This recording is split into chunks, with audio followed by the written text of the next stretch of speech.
नारद जी महाराज ने आकर के भगवान से कहा कि ठाकुर जी अब आप ब्रज में ही लीला करते रहेंगे कि आगे की द्वारिका लीला, मथुरा लीला, ये सब कैसे होंगी? ठाकुर जी बोले, सांची पूछो नारद, तो मैं भूल चुका हूं कि मैं परमात्मा हूं, मैं भूल चुका हूं कि त्रिलोकी स्वामी हूं। आप सब देवता मंत्रणा करके कुछ ऐसा व्यवस्था करो ना कि कोई और संभाल ले वैकुंठ को, कोई और कर ले आगे की लीला। मैं इन ब्रजवासियों के बगैर रह नहीं पाऊंगा, और मैं तो फिर भी चला जाऊंगा क्योंकि मैं परमात्मा हूं, मेरे अंदर मोह नहीं है। पर ये ब्रजवासी, इनको तुमने झूठे को जाकर अगर बोल दिया ना कि श्री कृष्ण जा रहे हैं, इनके प्राण निकल जाएंगे। मुझे जाता हुआ देखना तो इनके लिए सबसे बड़ा दुर्भाग्य होगा। नारद जी ने बैठ करके भगवान से बहुत देर चर्चा की और ठाकुर जी से कहा, नाथ आपको आना पड़ेगा और कोई उपचार नहीं।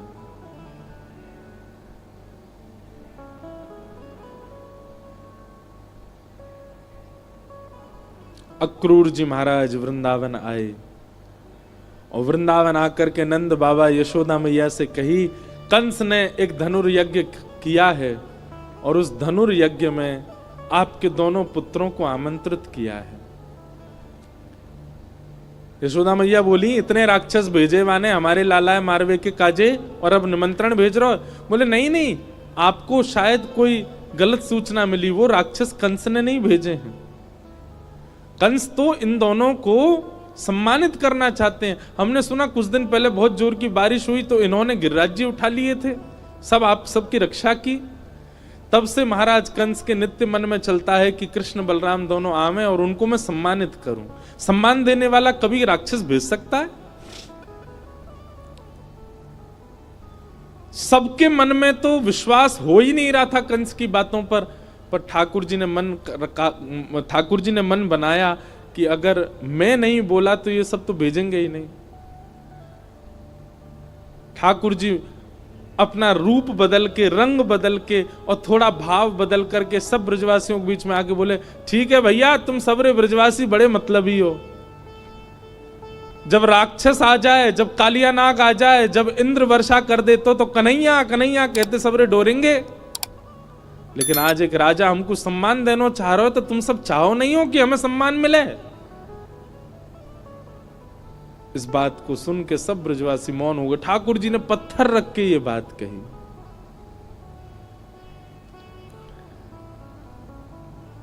अक्रूर जी महाराज ले जाने के लिए आए हैं श्री ठाकुर जी को।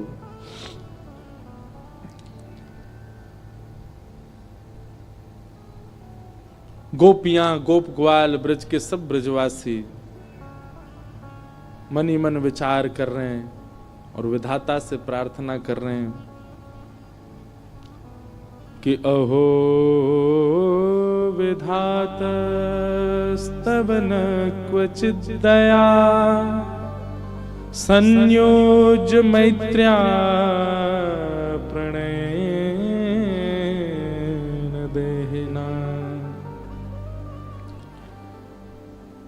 अरे विधाता, तेरे अंदर दया नाम की चीज नहीं है क्या?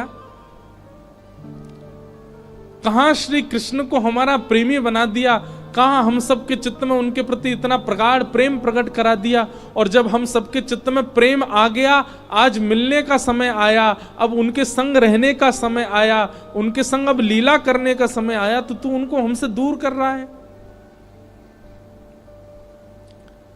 सब ब्रजवासी मौन हो गए, बोल कुछ नहीं रहे, क्योंकि ठाकुर जी ने ऐसी बात कह दी है कि कुछ कहें तो कहीं ठाकुर जी यूं नहीं समझ लें कि ये सब हमारे शुभ चिंतक नहीं है।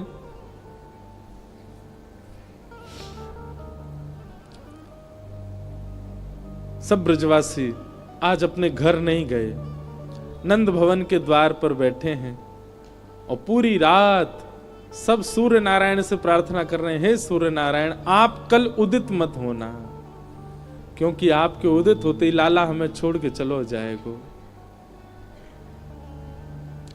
रात में यशोदा मैया श्री ठाकुर जी को अंग से लगा करके सो रही है, लिपट के सोते हैं मैया से।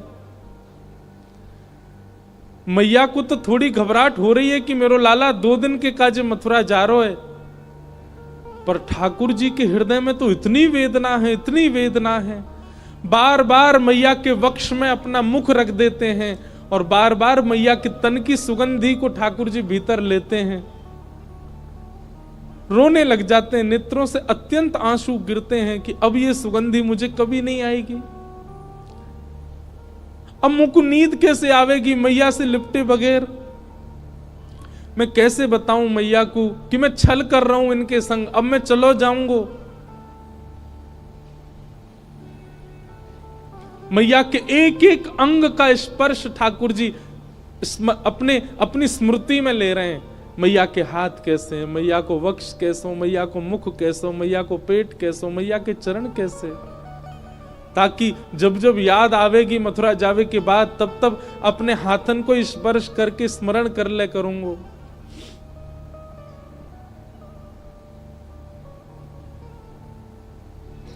मैं एक बात अभी कह रहा था पिछली कथा में, गोपियों का विरह सबने सुना, ब्रजवासियों का विरह सबने सुना, वृंदावन का विरह सबने सुना, हमारी किशोरी जी का विरह भी सबने सुना, पर श्री कृष्ण का विरह किसी ने नहीं सुना। गोपियां वेदना में हैं, ब्रजवासी वेदना में हैं, वृंदावन वेदना में हैं, सब सखियां वेदना में हैं, श्री जी भी वेदना में हैं, पर किसी ने यह विचार क्यों नहीं किया कि कृष्ण भी तो वेदना में है? और मैं व्यास मंच पर बैठ करके कह दूं, संत जनों के सानिध्य में मेरे मुख से निकल रही है ये बात, ब्रजवासी, ब्रज गोपिकाएं, वृंदावन आदि आदि जितने भी विरह हैं, इन सब का विरह एक पडले में रख दो और श्री कृष्ण का ब्रज के प्रति विरह एक पडला में रख दो, कृष्ण का विरह भारी है। पर क्योंकि वे पुरुष हैं इसलिए उनका विरह छुपा हुआ है।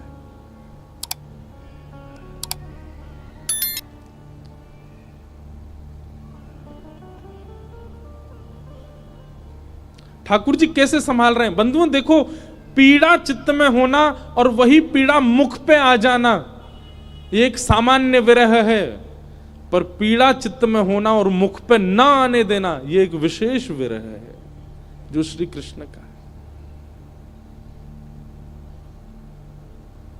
द्वारिका लीला में श्री ठाकुर जी नित्य एक ही करवट से सोते हैं। एक दिन रुक्मणी जी ने कहा कि नाथ आप करवट क्यों नहीं लेते, मैंने बहुत दिनों से देखा है आप एक ही करवट से सोते हो, आप रात में जिस तरफ मुख करके सोते हो सुबह भी वहीं पाते हो, कोई पीड़ा है? आप कभी सीधे नहीं होते, कभी उस तरफ मुख नहीं करते, क्यों? ठाकुर जी कहते हैं, रुक्मणी उस तरफ वृंदावन है, द्वारिका से 1500 किलोमीटर दूर है वृंदावन आज की डेट में, और जिस द्वारिका में ठाकुर जी रहते थे वो तो समुद्र में थी, और 2000 किलोमीटर मान लो। ठाकुर जी उस दिशा में चलते नहीं है, उस दिशा की ओर खड़े नहीं होते ज्यादा देर तक जिस दिशा में वृंदावन है। कितना विरह, कितनी याद आती है ठाकुर जी को वृंदावन की। द्वारिका में उन सब दिशाओं में पर्दे पड़े हैं जिन दिशा में वृंदावन है। ठाकुर जी नहीं जाते, सह लेते हैं। आज सुबह सुबह ठाकुर जी यशोदा मैया ते पहले उठ गए और उठ के स्वयं ही स्नान कर लिया। क्यों? क्योंकि अब मैया के ज्यादा स्नेह को मैं आस्वादन करूंगा तो मैं जा नहीं पाऊंगा। मैया उठी, आज आश्चर्यचकित है गई, बोले लाला तू नहा लियो? ठाकुर जी बोले हाँ मैया। तेने अपने आप श्रृंगार कियो? अपनो श्रृंगार नहीं किया, ठाकुर जी ने केवल एक तिलक धारण किया है, एक माला पहनी है बस, और आज ज्यादा विशिष्ट श्रृंगार में नहीं है। बोले मैया मैं जल्दी जल्दी मथुरा जाऊंगा तो फिर जल्दी जल्दी आऊंगा ना, या हमारे मोह लगी, तू तो सो रही है तो सोंदा हूं, मैं जल्दी नहा लियो मैया।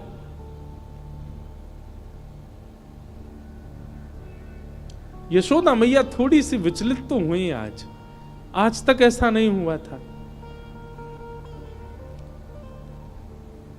ठाकुर जी ने मन में विचार किया, अक्रूर जी से जाके कहा, अभी ब्रह्म मुहूर्त है, सुबह की बेला है, सब ब्रजवासी अभी सो रहे होंगे, मैया यशोदा नंद बाबा उठ जाएं, केवल इनको प्रणाम करके हम चलें मथुरा की ओर।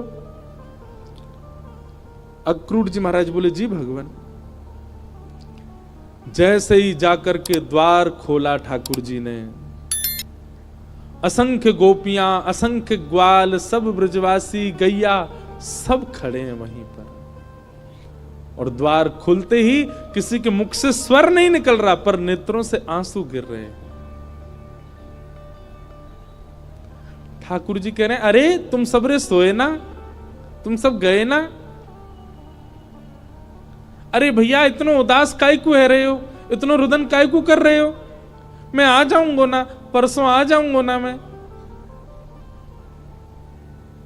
2 दिना की तो बात है, ऐसे निकल जाएंगे 2 दिना तो।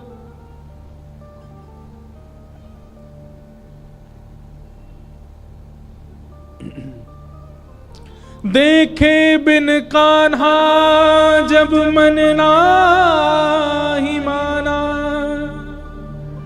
इन आंखों से आज हमने ब्रह्म पहचाना। कृष्ण चरण कमलों में मन को लगाना, इन गोपियों का ताना ये उल्हाना, दर्शन का बहाना है। गोपियां बहाने बना बना करके आती हैं। घर में मक्खन धरोए फिर भी जबरदस्ती मक्खन लेवे जामे कि या बहाने कन्हैया दिख जाएगो। घर में गैया बंधी है, गोबर धरोए, पर गोबर लेवे के काजे जबरदस्ती नंद भवन में भीतर घुसे कि कन्हैया दिख जाएंगे। इन बहानों से श्री कृष्ण को नित्य देखने वाली गोपियां वो 2 दिन बिना कृष्ण के कैसे रहेंगी? भगवान के सखा मधुमंगल, श्री दामा, तन सुखा, मन सुखा, धन सुखा, सुबल, तोष, सब एक कोने में बैठे। मधुमंगल आके बोले लाला तू जा तो 2 दिना को रहो, लेकिन तने एक बार भी विचार नहीं कियो ये श्री दामा ये सुबह उठते या को नियम है 11 वर्ष थे। भगवान के अधिकतर सखा सब ठाकुर जी से बड़े हैं उम्र में। हमारो नियम है 11 वर्ष थे। हम रोज सवेरे उठ करके आंख बंद करके पहले नंद भवन आमे, सबसे पहले 13 मुखमंडल देखें, वाके बाद जलपान करें लाला। तो देखे बगैर हमारे जल हलकते नीचे ना उतरे। और तू 2 दिना के काजे हमें छोड़ के जा रहा हो, हम कैसे जीवित रहेंगे? ठाकुर जी स्तब्ध हो रहे हैं, मौन हो रहे हैं। कहां समझाएं, अब शब्द नहीं है ठाकुर जी के पास। भगवान किशोरी जी के पास गए, चरणों में प्रणाम किया। राधे राधे, ये स्तुति ठाकुर जी ने ही गाई है, आज भी बरसाने में गाते हैं सब। ठाकुर जी गा रहे हैं राधे राधे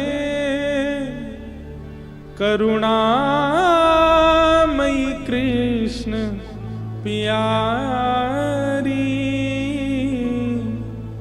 मेरी सुधली जो श्री वृषभानु दुलारी, मेरी सुधली जो श्री वृषभानु दुलारी। हे श्यामा जी, आप तो सब जाने, इस विश्व के कल्याण के लिए, उद्धार के लिए मेरो ब्रज से जानो कितनो जरूरी है। आप तो सब जाने श्यामा जी, मुझको आज्ञा दो।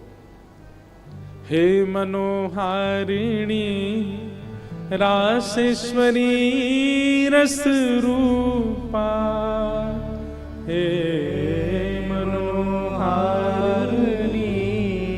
रासेश्वरी रस रूपा, ब्रज विलासिनी ब्रज भामिनी ब्रज की भूपा, ओ ब्रज विलासिनी ब्रज बासन ब्रज की भूपा। ललितादिक सहचरी सर्वज्ञ स्वरूपा, ललितादिक सहचरी सर्वज्ञ स्वरूपा।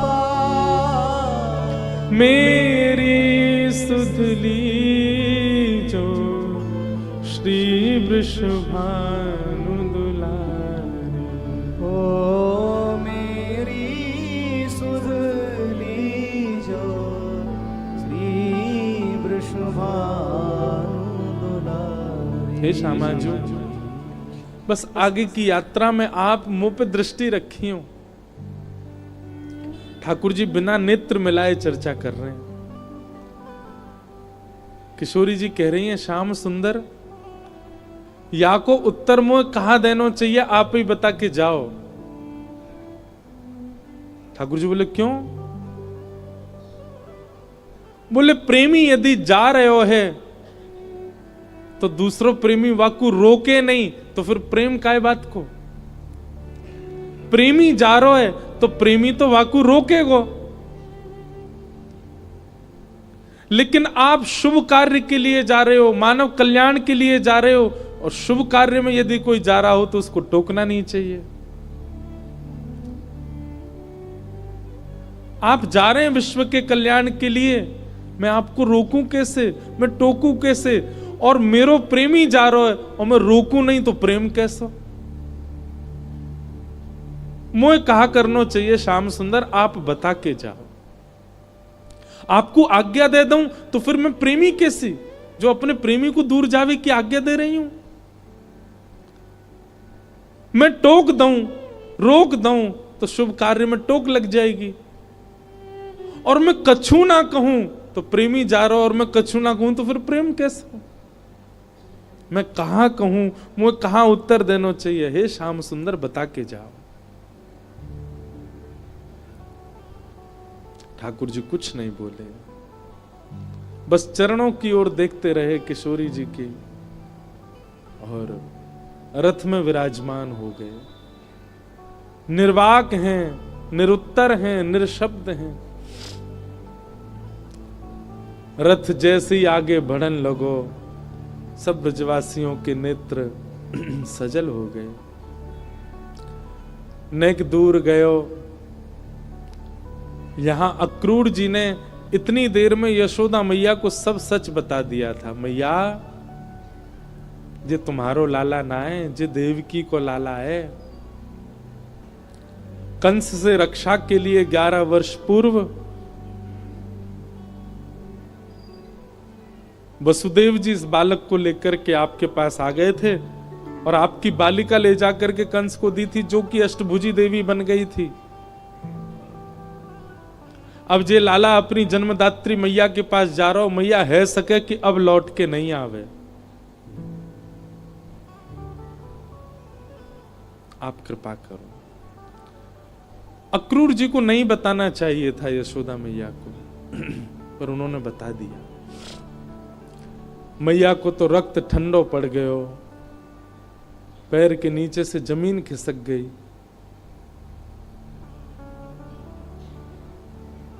ठाकुर जी रथ में बैठ करके जैसे ही जाने लगे, थोड़ी देर बाद जब रथ के चाबुक की आवाज आई, रथ के पहियान की आवाज आई, तब मैया को होश आयो और निकल के भागी अपने भवन से। कान्हा रुक जा, अरे लाला रुक जा, कन्हैया नेक डट जा।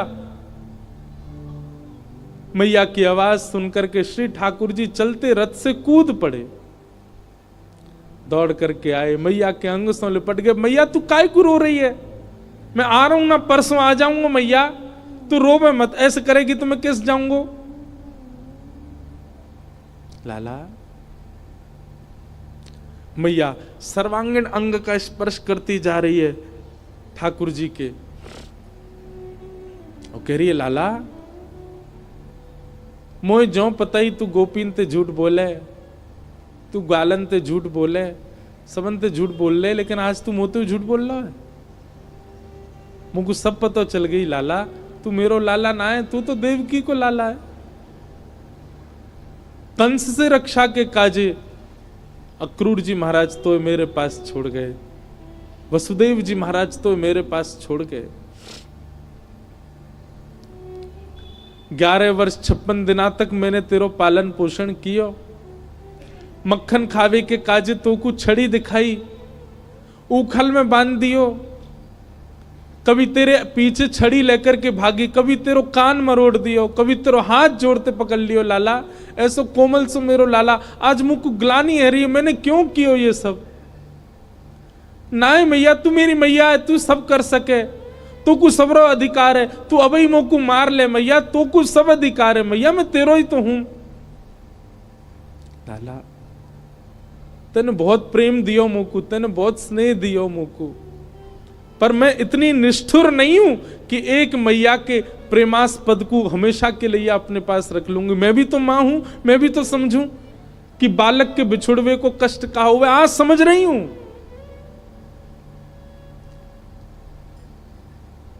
मैंने तो फिर भी तेरो संपूर्ण बालपन देखो, पर जाने तो जन्म दियो वह देव की मैया ने तो पूरा जीवन कारागृह में निकाल दियो।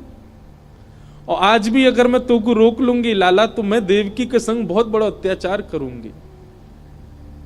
वैसे तो में मेरे प्राण बसे, है सके कि तू यहां तक गयो और शायद है सके कि मैं जीवित हूं ना बचूं लाला, लेकिन अब समय देवकी को प्रसन्न करवे को है। तू जा, मुझको एक वचन देके जा लाला, तू देवकी को नहीं बताइयो मैंने तेरो हाथ पकड़ो, कान मरोड़े, तो को उखलते बांधो, और दूसरो वचन देके जा लाला। कहा तो कुछ जब भी खबर पड़े कि यशोदा मरणासन अवस्था में है, वह समय आ जाइयो मेरे पास, तो को निहार लूंगी, तो को देख लूंगी लाला, तो चैन ते प्राण चले जाएंगे मेरे।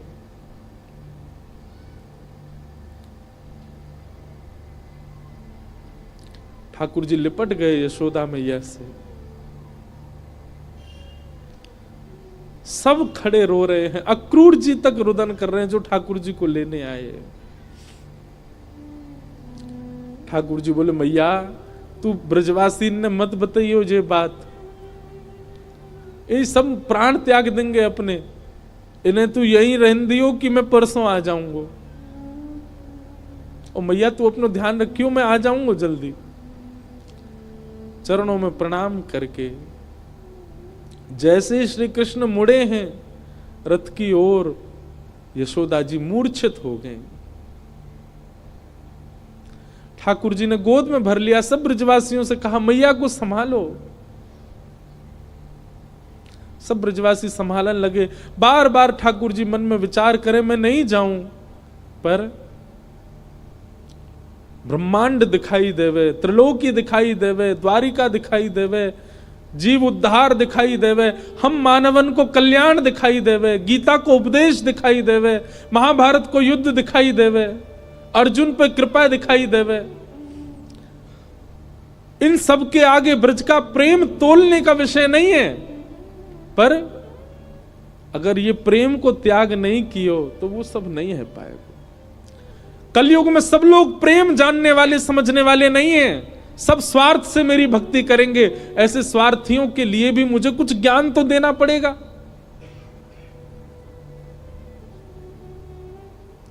बंधु हमारे ब्रज के ब्रजवासी पता है क्या कहते हैं? कन्हैया की हिम्मत नहीं कि ब्रज छोड़ के चले जाएं, तो मानव कल्याण जीव उद्धार की बात जब ब्रजवासियों को पता चली कि कन्हैया के जावेते जीव उद्धार होएगो, तो ब्रजवासी ने अपने अश्रु जल को संकल्प करके पूरे विश्व के कल्याण के लिए श्री कृष्ण रूपी हृदय को दान कर दियो।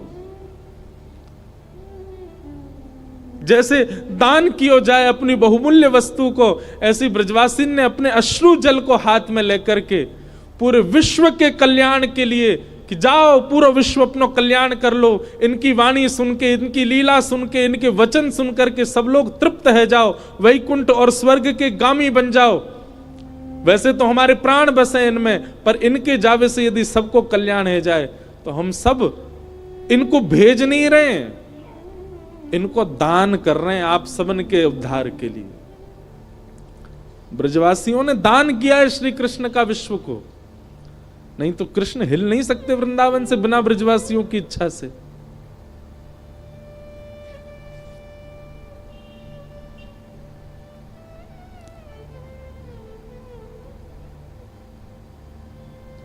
सब देख रहे हैं रथ की ओर। मधुमंगल श्रीदामा चर्चा कर रहे हैं, बोले सुन देखियो लाला अभी आवेगो वापस, वो हमारे बिना रह ही ना पावेगो। इतनो स्नेह इतनो प्रेम जो वाकू दे दियो, जा ही ना पावेगो।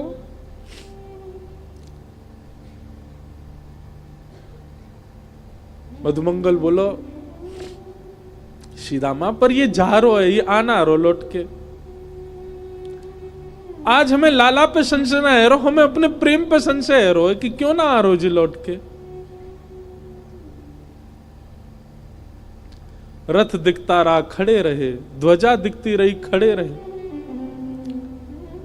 और जैसे ही रथ दिखना बंद हुआ, ध्वजा दिखनी बंद हुई, नहीं आए ठाकुर जी लौट के।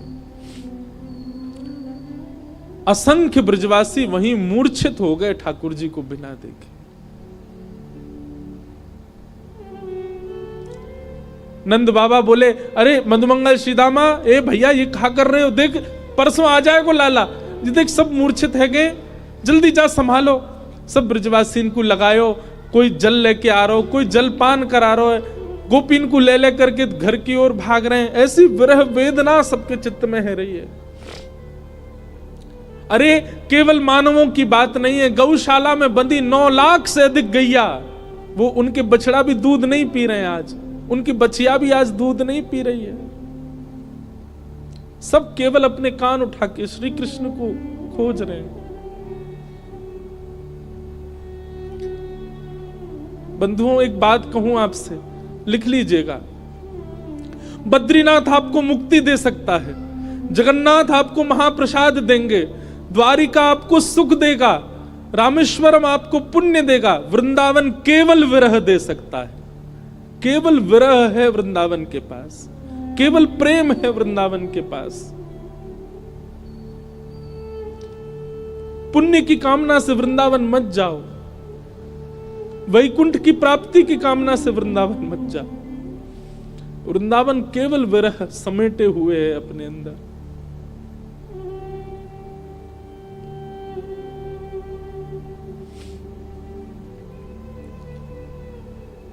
हमारे ब्रज में कहते हैं, वृंदावनम परित्यज्य पाद मेकम न गच्छति। श्री ठाकुर जी वृंदावन छोड़ के एक पग भी बाहर नहीं रखते।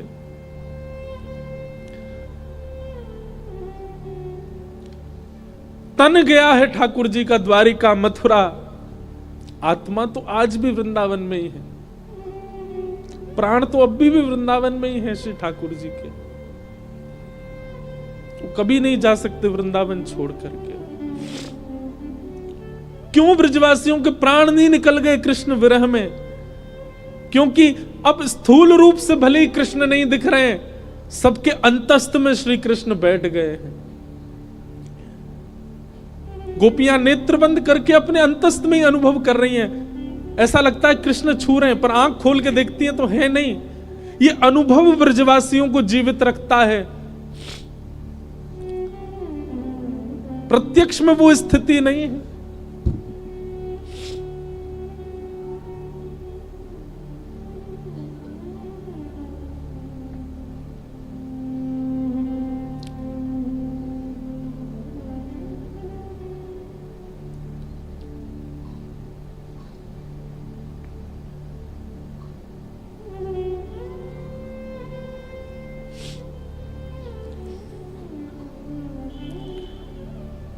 ठाकुर जी मथुरा पहुंचे। मथुरा आकर के श्री ठाकुर जी ने कुबला पीड़ हाथी का वध किया। अब ठाकुर जी की लीला में आपको ऐश्वर्य ज्यादा दिखेगा, क्योंकि प्रेमी श्री कृष्ण तो वृंदावन ही रह गए। ऐसा भी कहूं कि ठाकुर जी का स्वभाव वृंदावन में रह गया, अब प्रभाव आगे आ रहा है। वो चंचलता, वो मधुरता, वो प्रियता, अब सब ठाकुर जी ने उसको गौड़ कर लिया। अब ठाकुर जी परब्रह्म की भांति लीला कर रहे हैं, मानो अपने परब्रह्मत्व पर ही ठाकुर जी को क्रोध आ रहा है कि मैं क्यों हूं जिसके कारण मुझे ब्रज छोड़ना पड़ा। कुबल्या पीड़ हाथी का वध कर दिया, जितने मल्ल थे कंस के कंस के रणभूमि में सबको मार दिया ठाकुर जी ने। और 50 सिड्डी ऊपर बैठे हुए कंस को देखा, एक छलांग मार करके ठाकुर जी उसके पास पहुंच गए, दोनों भुजाओं में कंस को उठा करके पृथ्वी पर पटक दिया, गिरते ही कंस के प्राण निकल गए। भगवान तुरंत कारागृह की ओर दौड़े। बंधु एक बात कहूं, ठाकुर जी का एक खेल है, विरह और संयोग, संयोग और वियोग। जिस किसी को भी संयोग का अनुभव हो रहा है, तैयार रहना, वियोग आएगा जीवन में, क्योंकि ये खेल है श्री कृष्ण का। वो ऐसे ही करते हैं, जिसको संयोग देते हैं उसको वियोग देते ही हैं। और जो कोई भी रुदन कर रहा है, जिसके भी चित्त में वियोग, जिसके भी जीवन में वियोग है, परेशान मत होना, एक दिन संयोग होगा। 11 वर्ष 56 दिन पहले छोटी से एक दिना के ठाकुर जी मैया को छोड़ के चले गए, उनको वियोग दे दिया। कहां तो इतना बड़ा संयोग दिया कि उनके गर्भ से प्रकट हुए, और गर्भ से प्रकट होते इतना बड़ा वियोग दे दिया कि मैया रोती विलखती छोड़ गए। 11 वर्ष 56 दिन तक मैं किसका पक्ष लूं, यशोदा जी का या देवकी का? देवकी मैया रोज कारागृह में खिड़की पे खड़ी हो जाती है, ऊपर साधन नहीं है तो जबरदस्ती घड़े पे घड़ा रख के या कोई ऐसी व्यवस्था करके खिड़की के ऊपर खड़ी हो जाती है, और वहां से वृंदावन से आने वाले लोगों को बुलाती है। बोले सुनो, कहां ते आ रहे हो? बोले हम तो वृंदावन ते आ रहे हैं। अच्छा, तुमने वृंदावन में कुछ देखो? अरे बड़ी सुंदर लता गुल्म, यमुना जी, ऐसी रेणु, ऐसी गैया, ऐसे गोप ग्वाल। देवकी मैया बोले सबसे सुंदर कहा है वृंदावन में? मैया सबसे सुंदर तो यशोदा को लाला है। अरे मैया कैसो चले, कैसी बात बनावे, कैसे नैन मटकावे, वाक्य अंदर तो ऐसी सुगंधी आवे। अरे हम तो सांची पूछो, हम तो भैया देखवे जामे। द्वार वहीं खिड़की पे खड़ी खड़ी देवकी रुदन करती है, मैं कब देखूंगी अपने लाला को? काश इन्होंने यशोदा की लाला की जगह एक बार कह दिया हो तो देवकी को लाला। उनका विरह कम नहीं है। 11 वर्ष 56 दिन कहां ब्रजमंडल में इतना आनंद, इतना सुख, इतने उत्साह। कई लोग मुझे बोलते हैं ठाकुर जी क्यों, कितना बुरा किया ठाकुर जी ने ब्रजवासियों के साथ। ठाकुर जी को देवकी का विरह दिखाई दे रहा है। जहां लाखों नर नारी आनंद कर रहे थे, वहीं एक कारागृह में बैठकर के सिसक सिसक के रो रही है देवकी। पता चला जब देवकी को कि मेरे लाला ने गिरिराज जी उठाए हैं, 7 दिन तक अन्न जल नहीं पाया, केवल जल पी करके व्रत कर रही है कि मेरे लाला स्वस्थ रहे, मेरे लाला को कोई पीड़ा नहीं हो। जैसी पता चलती कोई राक्षस वृंदावन चलो गयो है, देवी की मैया उसी समय तप में बैठ जाती।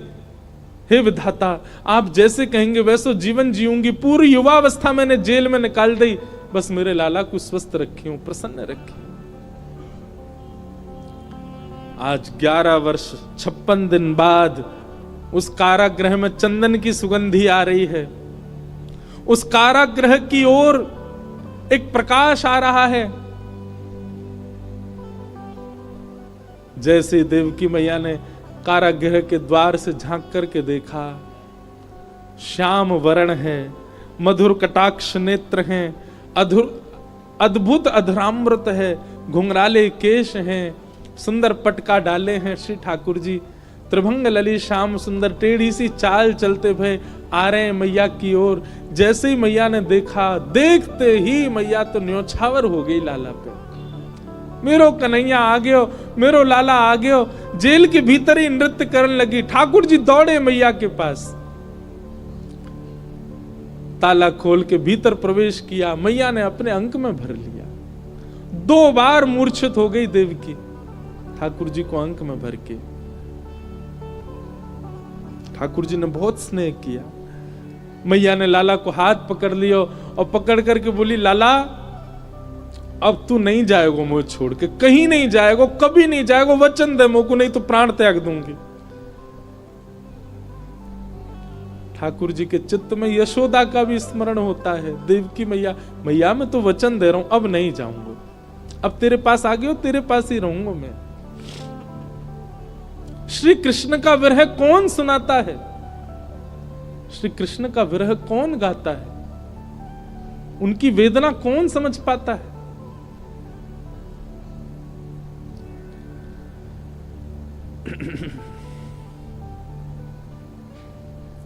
ठाकुर जी ने अपने नाना उग्रसेन को मथुरा का राजा बनाया और माता पिता से आज्ञा मान करके बोले, पिताजी अब मैं अध्ययन की इच्छा है मेरे चित्त में, आपकी आज्ञा हो तो मैं पढ़ने जाऊं। वसुदेव देवकी की आज्ञा से श्री ठाकुर जी सांदीपनी गुरुकुल अवंतिका उज्जैन पढ़ने के लिए गए और वहां सांदीपनी उपाध्याय के यहां श्री ठाकुर जी ने संपूर्ण शिक्षा ग्रहण की। वहीं ठाकुर जी को सुदामा नाम के मित्र मिले। लौट करके भगवान आए, उद्धव जी महाराज को